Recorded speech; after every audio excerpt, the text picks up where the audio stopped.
Hello guys, what's up? May adlaw or may bungkag sa tanan. Okay, for today's video guys, mao ni ito ato ang video dati no nga ready for delivery. So karon amo na ning i-unloading sa ato ang self-loading truck. Kay sakto naman siya sa ato ang self-loading no. So kini amo na ning i-deliver guys. Ready for delivery na nimo mong unit no. So kana tong saluyo ana natay wheel loaders. Wheel loader nga 8160 o 835. Then 9855H nga wheel loader. So 1 cubic hantod 3 cubic guys. So ang client ani gas and go na lang gyud ni sila ani no. Kay nahuman mo siyang PDI. Kay bago ni ma-deliver sa mga guys, ikuan jud mo ni i-checking jud namo tanan ang wirings.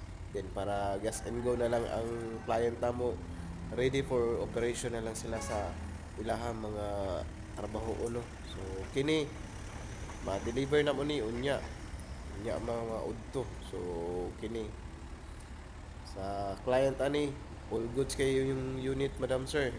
Din sa nungutana ani sunod ani ang pinakadako ani kay 908A excavator with dozer gapon to, then followed by 915A excavator, then 920 921 then 922A ang atong mga unit.